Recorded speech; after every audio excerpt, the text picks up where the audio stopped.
देख लो। Okay, alright, so guys, ठीक है, ये जो पहले प्रॉब्लम्स आ रही हैं, आई थिंक ये हमारे क्वेश्चन वन जो सीक्वेंस से आपको क्वेश्चन सेंड किए थे वहां से हैं। तो असद, आई थिंक आप स्टार्ट करें पहले क्वेश्चन की डिस्कशन। ठीक है, सिंपल देखें, हमारे पास ये एक मॉलिक्यूल है बड़ा सा, इसको इसकी रेट्रो करनी है, तो करने से पहले आपने घबराना नहीं है कि इसकी मतलब मॉलिक्यूल काफी बड़ा है तो रेट्रो करने में प्रॉब्लम होगी। हमारे पास पहला सिंपल रूल था कि जब भी आपने रेट्रोसिंथेसिस करनी होती है उस वक्त आपने हेट्रो एटम को देखना है, ठीक है। बिल्कुल।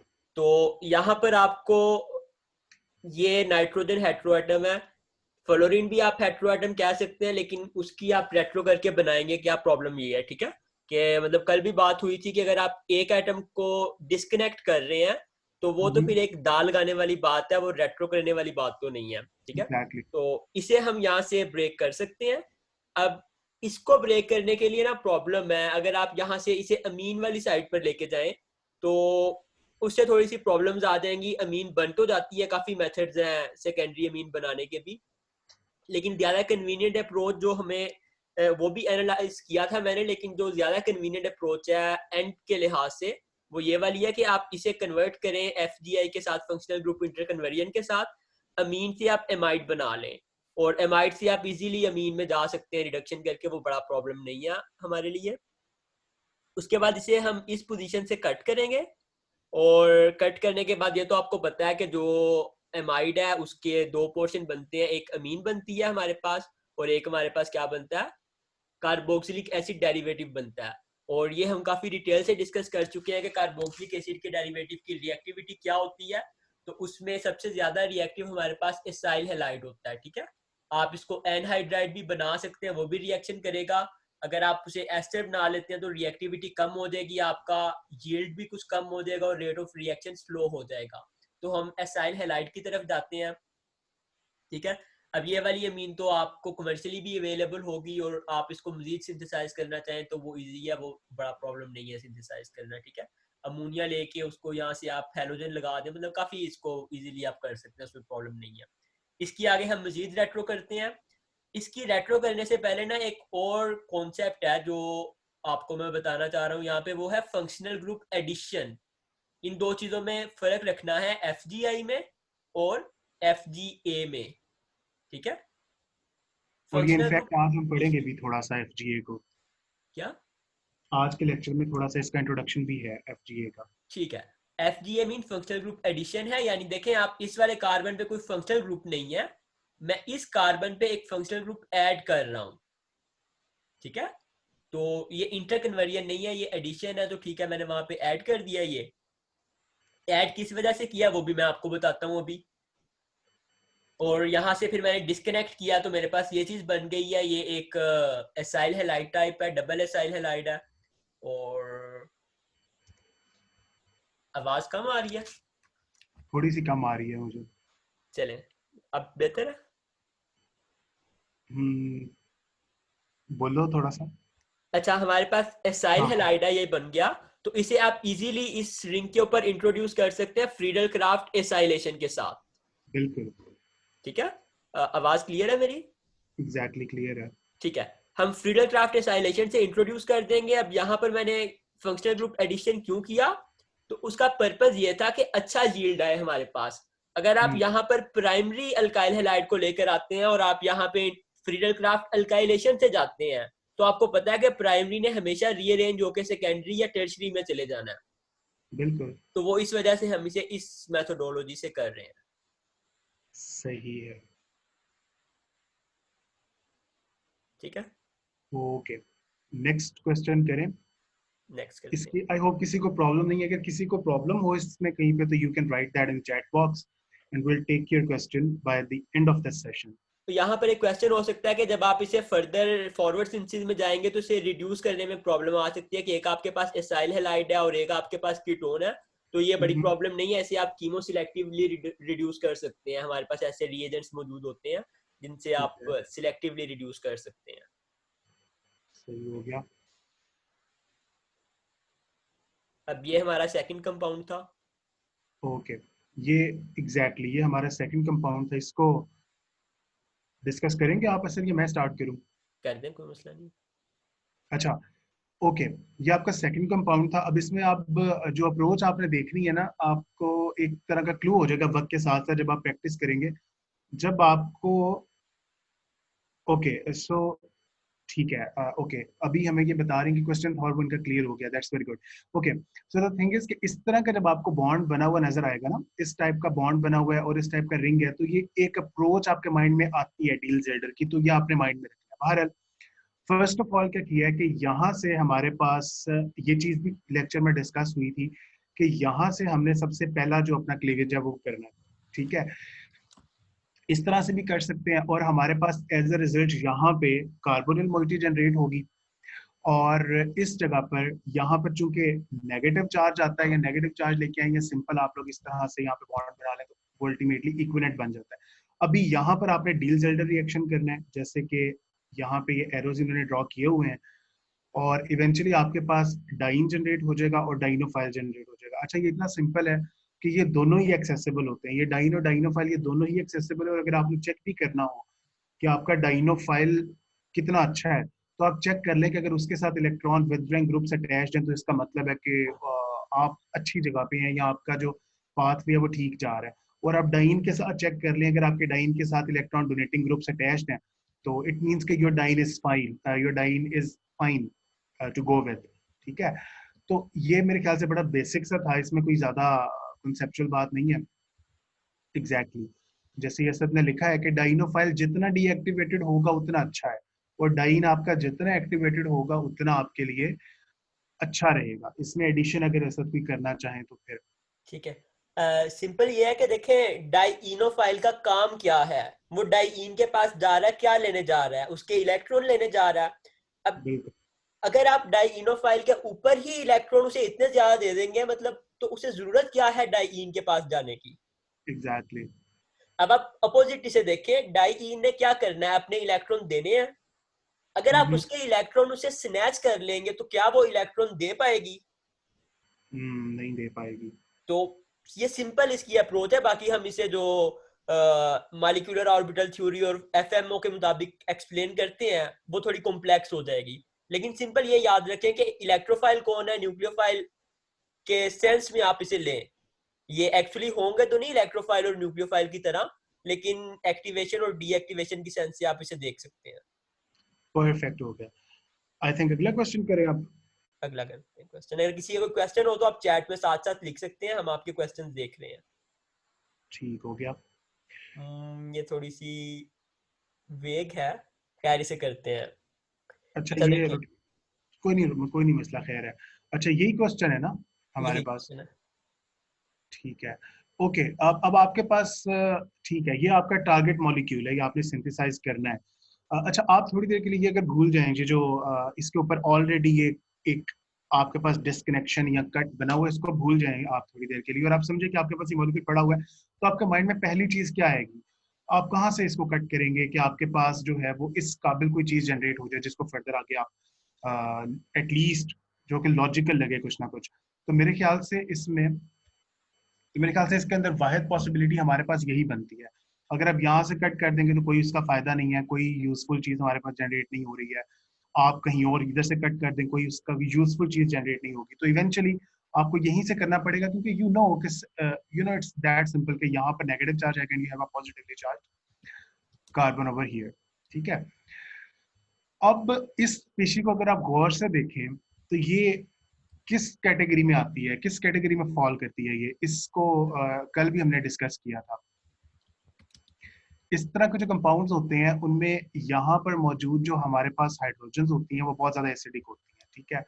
तो इस तरह के कंपाउंड्स को हम लोग एक्टिव मिथाइलिन कंपाउंड्स कहते हैं, और इसके अंदर ये वो मिथाइलिन ग्रुप, मिथाइलिन का मतलब बेसिकली CH2 ग्रुप होता है, ठीक है। तो ये वाला वो मिथाइलिन ग्रुप है जो कि एक्टिवेटेड हुआ है, और इसकी जो हाइड्रोजन है वो बड़े आराम से रिमूव की जा सकती है। लिहाजा बड़ा लॉजिकल सिंथोन बन चुके हैं आप, बड़ा लॉजिकल रिएजेंट बन चुके हैं आपके पास ये। All right. So this is an active methylene compound and simple alkylation यहाँ, okay, ठीक है, आगे चलते हैं। इसको ये थोड़ा सा आपको देखने में प्रॉब्लम होगी, लेकिन आई थिंक स्टिल एक्सेसिबल तो है। हाँ, जिनके पास तो मोबाइल है वो तो स्क्रीन रोटेट कर सकते हैं, दूसरे नंबर पे सर हम इसको नहीं रोटेट कर सकते किसी तरह? नहीं, ये पीडीएफ फाइल है बेसिकली। अच्छा ठीक है, चलें, कोई मसला नहीं है, इसको फिर आप डिस्कस कर दें। आप मोबाइल से देख रहे हैं? नहीं, मैं लैपटॉप पे देख रहा हूँ, वैसे आप अपना लैपटॉप भी रोटेट कर सकते हैं, उसमें भी कोई प्रॉब्लम नहीं है। ये भी अच्छा, सही है। अब देखें यहाँ पर ना एक सिंपल रिएक्शन ऑपरेट हो रहा है, जो बड़ा, मतलब कल भी हमने बात की थी कि ये रिएक्शन जो है बहुत ही खूबसूरत नाम है क्लेजन कंडेंसेशन के नेम पे। और याद करवाने के लिए सिर्फ बता दूं, अगर इंटर मालिक्यूलर हमारे पास इंट्रा मालिक्यूलर क्लेजन कंडेंसेशन हो तो उसे हम जो है वो डिकमैन कंडेंसेशन भी कहते हैं। ये भी बहुत और खूबसूरत नाम है। डिकमैन कंडेंसेशन सिर्फ उसी वक्त होती है जब हमारे पास 5 या 6 मेंबर रिंग बन रहा हो, ठीक है। 7 मेंबर बिल्कुल। रिंग हमारे पास बनते हैं ओवरऑल, लेकिन 7 से ऊपर वाले रिंग जो है वो फेवर्ड नहीं होते। एग्जैक्टली। तो ये प्रॉब्लम होती है हमारे पास, तो ठीक ये है। चीज भी डिस्कस एक्चुअली कल डिटेल में हो चुकी थी। काफी डिटेल में डिस्कस हुई थी, ठीक है। अब इसके बाद नेक्स्ट हमारे पास क्या है, अब आपने इसे देखे डिस्कनेक्ट करना है। तो हम्म। डिस्कनेक्ट हम कहाँ से करें, ठीक है। हमारे पास इसके दो तरह के सिंथोन बन सकते हैं, यानी जो हमारे पास डिस्कनेक्शन करने का रूल है वो यही है ना कि हमने फंक्शनल ग्रुप से पहले करना होता है डिस्कनेक्ट, आमतौर पे बिल्कुल। आमतौर पे। तो ये हमारे पास फंक्शनल ग्रुप है, या तो हम यहां से डिस्कनेक्ट कर सकते हैं या यहां से डिस्कनेक्ट कर सकते हैं। हम्म। अब देखें, अगर यहां से मैं डिस्कनेक्ट करूंगा तो मुझे इस वाले मॉलिक्यूल को जो है वो इनोलेट बनाना पड़ेगा। अगर मैं इसे इनोलेट बना लेता हूं तो मेरे पास प्रॉब्लम क्या आएगी? प्रॉब्लम ये होगी कि एक तो इसे इनोलाइज करना मुश्किल होगा इस वाली साइड से। क्यों? हम्म। क्योंकि ठीक है। इस वाली साइड पे इनोलाइजेशन ज्यादा आसान है, कि वो ठीक। फिनाइल है, वहां पर स्टेबिलिटी उसकी ज्यादा हो जाएगी थोड़ी सी, ठीक है। और दूसरा पॉइंट, अगर आप इधर से इनोलाइजेशन करते हैं तो यहाँ पर जो कार्बोनिल है उसके साथ आपको लिविंग ग्रुप लगाना पड़ेगा, यानी दोनों तरफ एस्टर होगा, तो वो कोई अच्छा नहीं लगता। मतलब देखे, आपका कार्बन ट्राई फंक्शनलाइज हो जाएगा ना, ये वाला उसके साथ एक इधर है, एक इधर है और एक इधर फंक्शनल ग्रुप अटैच है। तो बिल्कुल। बेहतर ये है कि हम इधर करें। और वैसे भी क्लेजन कंडेंसेशन में ऐसे ही होता है कि जो एस्टर होती है, मतलब दो एस्टर्स होती हैं और उनमें से एक इनोलेट बनता है, ठीक है। ठीक है। तो अब ये देखें, इसे मैंने इनोलेट बना दिया ये वाले को, और इनोलेट बनाया तो उसके साथ एस्टर हो जाएगी इधर, और जो दूसरे वाला है उसके साथ मैंने ये कार्बन लगा दिया, और इस तरह से रिएक्शन हो गया। मतलब ये वाली एस्टर हमारे पास इनोलेट हो जाएगी, और जो ये वाली एस्टर है वो, मतलब उसे सिंपल एस्टर बना दिया, यहाँ पे लिविंग ग्रुप होगा। ठीक है। कोई प्रॉब्लम, कोई क्वेश्चन हो तो आप चैट में कर सकते हैं। हाँ, हम वो फिर हम जो है ना एक साथ क्वेश्चंस को एंड पे ले लेंगे, सारे क्वेश्चन। जी।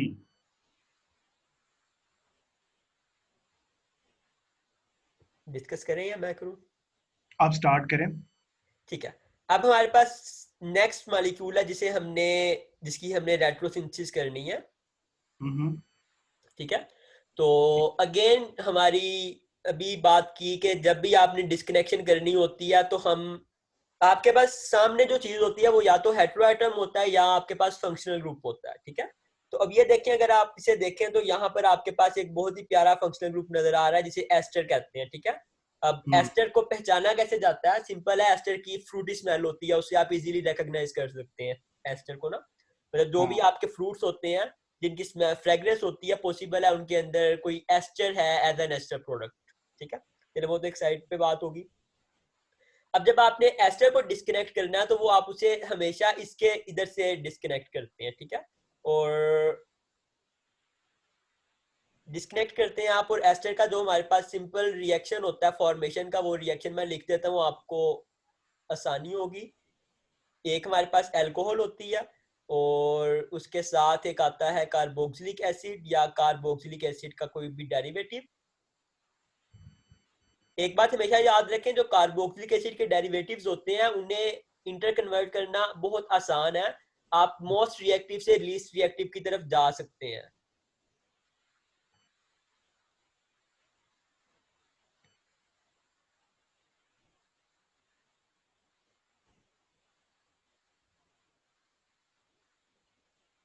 ये रिएक्शन लिखा गया। अब जो आपके पास ये जो ब्लू वाला पार्ट है वो आ रहा है कार्बोक्सिलिक एसिड से, RCO। अब ये देखें, ये मैंने बनाना है कार्बोक्सिलिक एसिड, तो उसका मैंने डेरिवेटिव बना दिया है एसिल हैलाइड। और जो रेड वाला पार्ट है वो कहाँ से आना है, अल्कोहल से आना है, बेशक R ग्रुप जो भी है, इसे मैंने अल्कोहल बना दिया। आप अल्कोहल, अब ये वाला तो आपके पास सिंपली अवेलेबल है, ठीक है, मतलब ये बेंजोइल क्लोराइड है, ठीक है, मतलब जो एसाइल हेलाइड होते हैं उसे हम इस तरह से नेम देते हैं अल्केनोइल क्लोराइड या अल्केनोइल हेलाइड। तो ये बेंजोइल क्लोराइड है। अब इससे आप चाहें तो इसकी रेट्रो मजीद कर सकते हैं, और रेट्रो करना इसकी बड़ी आसान है। आप इसे यहाँ से डिस्कनेक्ट करें, डिस्कनेक्ट करेंगे तो यहाँ पे प्लस चार्ज आ जाएगा, यहाँ पर माइनस चार्ज आ जाएगा। आप इसे अदर वे राउंड भी सोच सकते हैं कि यहाँ पे माइनस लेके आए, यहाँ पर प्लस लेकर आए। अगर आपके जहन में कोई सिंथोन आता है जो कि नहीं आएगा इस केस में, तो आप वो वाली स्ट्रेटेजी भी लगा सकते हैं। बिल्कुल। तो आपके पास ये वाला जो है सिंथोन ये बनेगा फेनल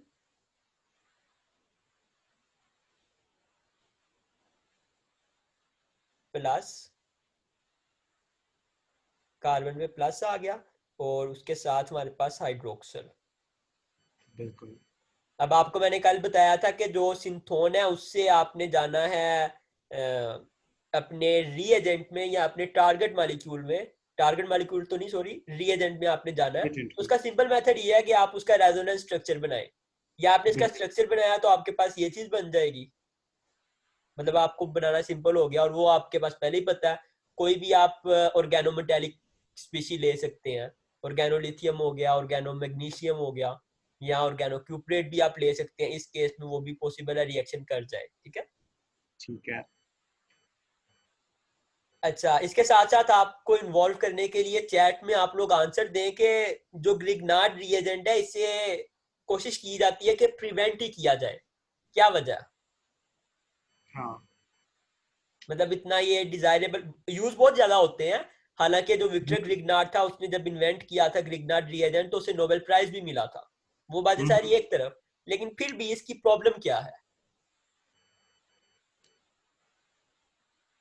आप लोग कोशिश करेंगे चैट बॉक्स में जो है ना इसका आंसर चैट में ही लिखते आंसर दें, हम फिर इसका आंसर भी बताते हैं।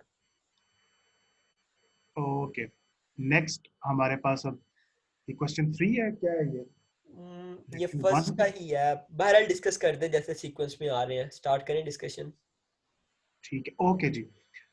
अच्छा, अब यहाँ पर इसको इसमें ना एक जब ये जब मैं और सर आपस में हम लोग कह रहे थे तो वी थॉट इसको हम दोनों ने डिफरेंट वे में किया।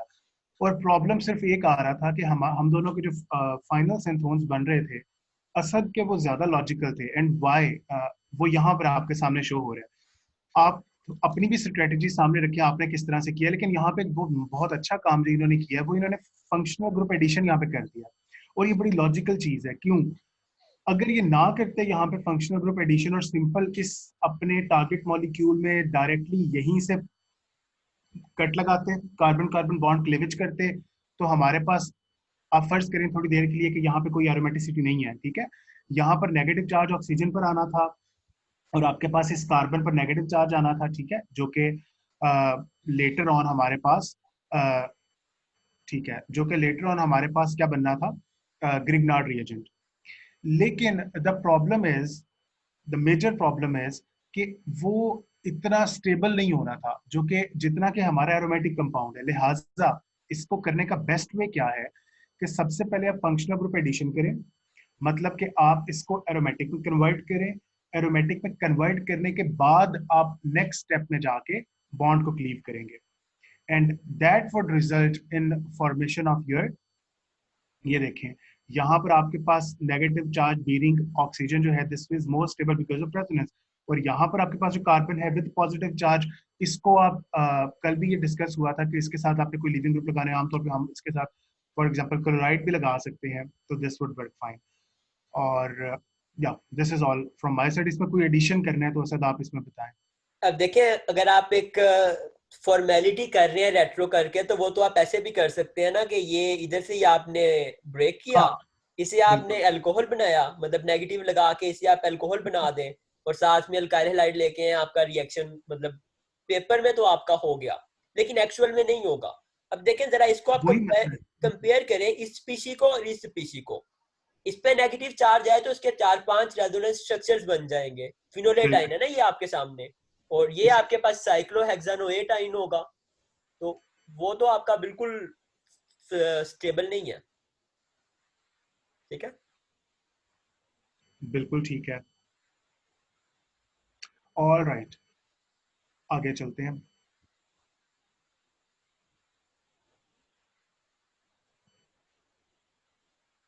ठीक है।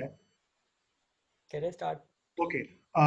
ये ओके, ये हमारे पास I think question lecture number 2 का कंपाउंड सी है। ठीक है।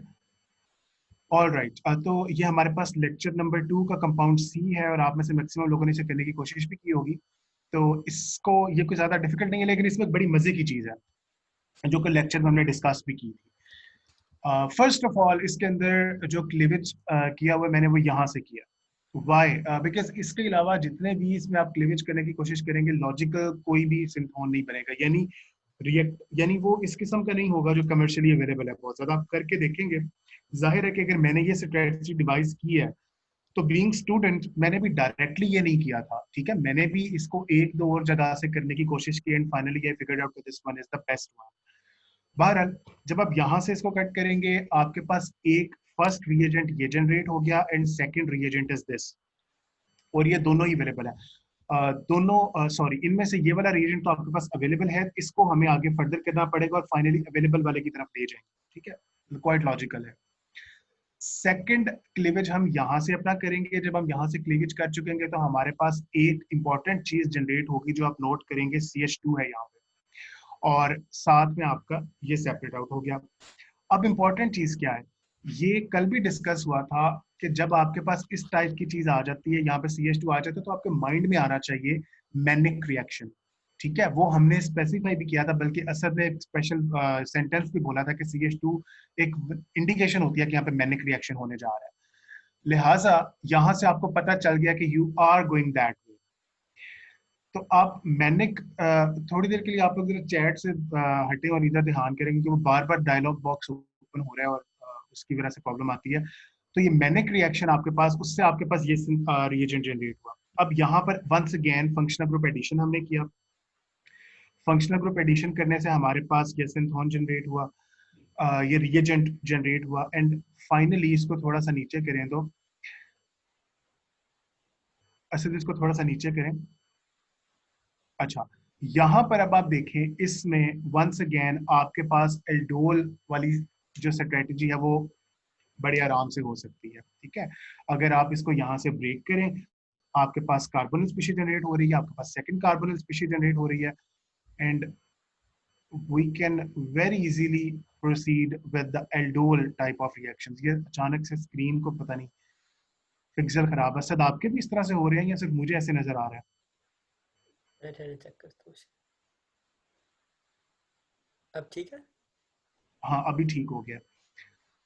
तो आपके पास ये दो जो रिएजेंट जनरेट हुए हैं, इनके रिएक्शन से आपके पास एल्डोल एल्डोल टाइप रिएक्शन से आपके पास ये बनेगा, and then you can go that way. एक चीज मैं यहाँ पे जो ऐड करना चाहूंगा, बड़ी इंपॉर्टेंट, ये जो है ना आपके पास, क्योंकि जब जाहिर आप यहाँ से ब्रेक करेंगे, तो एक तो कार्बोनिल कंपाउंड है, दूसरा आपने यहाँ पर इनोलेट जनरेट करना है, क्योंकि जब आप सिंथोन्स की फॉर्म में डिस्कस करते हुए आ रहे हो, जैसे हम पहले कर रहे थे, तो बेसिकली इस कार्बन पर नेगेटिव चार्ज आपने लेके आने, और वहां से फाइनली आपने डिसाइड किया कि ये रिएजेंट हो सकता है। लेकिन यहाँ पे मैं एडिशनल एक आपको बात बताता चलूँ कि जब आप सिंथेसिस कर रहे होंगे, तो सिंथेसिस करते हुए इस तरह का रिएजेंट लेने की बजाय अगर आप इनोलेट इक्विवेलेंट की तरफ जाएं, तो that would be much better. अगर आप इनोलेट इक्विवेलेंट्स की तरफ जाएं, तो वो बहुत बेहतर रहेगा। और इसमें एक चीज मैं आपको एडिशनल बताऊं कि कौन सा हमारे पास जो है वो इनोलेट इक्विवेलेंट है, जिसको आप लेके चलें तो आपके पास रिएक्शन बहुत अच्छा हो जाता है। किसी के माइंड में अगर आ रहा है तो वो चैट बॉक्स में मुझे बताए कि कौन सा इनोलेट इक्विवेलेंट है जो यहाँ पे हम यूज करेंगे तो ये रिएक्शन स्पीडली हो जाएगा या अच्छा हो जाएगा। चलें, आई थिंक मैं खुद ही बता देता हूँ। आप यहाँ पे अगर डाइथाइल मेलानोएट को यूज करेंगे, तो that would result in a faster yield of your reaction. ठीक है, ये एक इसमें एडिशनल बात है। आई थिंक और इसमें कोई बात अगर इस आपने ऐड करनी है तो आप बता दें। नहीं, आपने काफी डिटेल से डिस्कस किया माशाल्लाह से। आगे चलें। जी, ये लास्ट क्वेश्चन आई गेस हमारा। हाँ, इसको आप डिस्कस करें, कर्टियस वाला ये। हाँ, ये ठीक हमने है। आपके साथ स्लाइड्स नहीं शेयर की थी फर्स्ट लेक्चर की, उसमें ये डिस्कस था ऑलरेडी, तो इसको आप देख सकते हैं। इसको सर एक्सप्लेन करें भला आप। ठीक है। एक साइड हमने इसकी मैं बताता हूँ इन्हें, दूसरी ने आप बताइएगा कि क्यों हम वो कर रहे हैं। ठीक है। अभी फर्ज करें कि मुझे कर्टियस के बारे में कुछ भी नहीं पता ना, तो मैं ये वाला सिंथोन जब आपके सामने देखता हूँ, अभी कुछ देर पहले भी मैंने बताया कि इस टाइप का जब रिंग आता है तो डील जेल्डर बड़ा हमें अट्रैक्ट कर रहा होता है, और करना भी चाहिए। तो मैं क्या करूंगा कि मैं इसको फटाफट से ब्रेक करूंगा, मैं कहूंगा अच्छा जी ये चीज है, तो इसको तो मैं डील जेल्डर की फॉर्म में करना चाहता हूँ। मेरे पास डाइन भी बन गया, डाइनोफाइल भी बन गया, और मैंने बड़े मजे से अपना पेपर सबमिट करवा के मैं घर आ गया कि जी मैं तो सही क्वेश्चन कर रहा है। लेकिन इस वक्त मैं बहुत बड़ा ब्लेंडर कर रहा हूँ जो मैं भूल रहा हूँ, जो अभी बिल्कुल स्टार्ट में डिस्कस भी किया सर ने। द पॉइंट इज कि यहाँ पर द इनोफाइल के साथ क्या चीज अटैच है, क्या ये इलेक्ट्रॉन विदड्रॉइंग या डीएक्टिवेटिंग ग्रुप लगा हुआ है या नहीं लगा हुआ। अगर नहीं लगा हुआ तो your synthons in your reagents are not exactly suitable. तो कोई प्रॉब्लम तो है, अभी वो अभी सर आपको डिस्कस करते हैं कि क्या मसला है इसमें। ठीक है। अभी मैंने बताया कि रेट्रो सिर्फ एक फॉर्मेलिटी नहीं होती कि आपने जो चीज आपके जहन में आई आपने बना दी। आपने उसे देखना होता है कि रिएक्शन होगा भी या नहीं। अब ये वाला तो जो डाइनोफाइल है वो इतना मतलब फिजिबल नहीं है, क्योंकि ये लोन पेयर है, इसके ऊपर ये इसे इलेक्ट्रॉन डोनेट कर रहा है तो वो एक्टिवेट हो रहा है, उसको जरूरत ही नहीं डाइएन की। ठीक है। तो इसके लिए हमारे पास क्या स्ट्रेटेजी है कि हमारा यील्ड अच्छा आए। बिल्कुल। पॉसिबल है इसे आपका रिएक्शन थोड़ा बहुत हो जाए, लेकिन जो भी होगा उसका यील्ड बहुत कम होगा।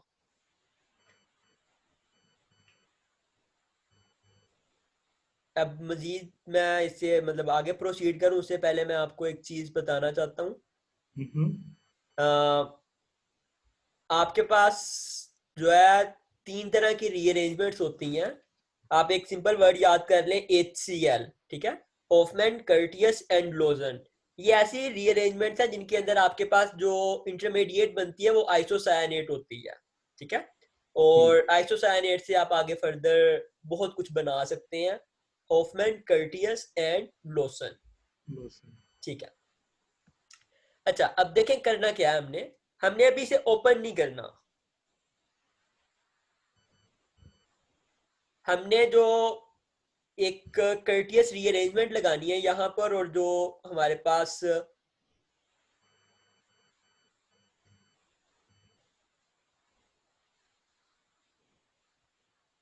ये वाला कंपाउंड है, इसके अंदर मैं एनोटेट नहीं कर पा रहा बेसिकली इधर। नहीं कर पा रहे।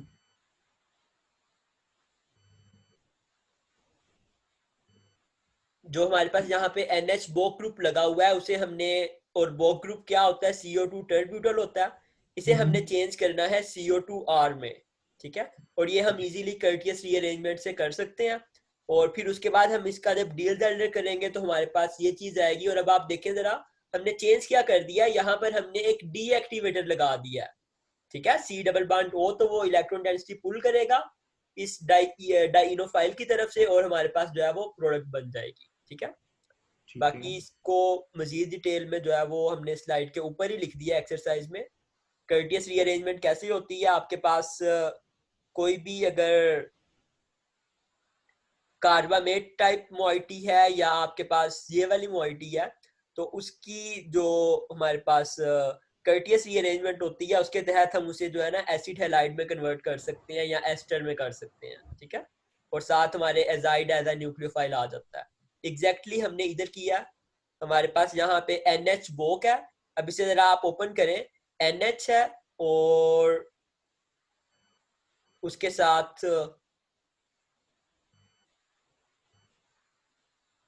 C डबल बॉन्ड O और टर्ब्यूटल है। ठीक है।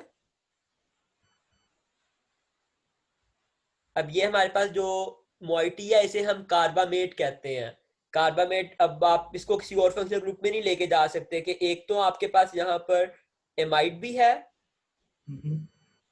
और दूसरी तरफ आपके पास एस्टर भी है। तो ये नहीं कि इसे एमाइड भी कह दें, एस्टर भी कह दें, ये बेसिकली कार्बामेट है, वो चीज यहाँ पे बनी हुई है। अगर कार्बामेट हो तो उसे हम डेरिवेटिव में लेके जा सकते हैं कार्बोक्सिलिक एसिड के किसी भी, और साथ में एजाइड को यूज करेंगे एज अ न्यूक्लियोफाइल, तो हमारे पास कर्टियस रीअरेंजमेंट होगी। सेंटर में हमारे पास बनेगी आइसोसायनेट, और आइसोसायनेट से फर्दर हम मतलब बना सकते हैं ये चीज, ठीक है। तो ये बड़ी अच्छी स्ट्रेटेजी है।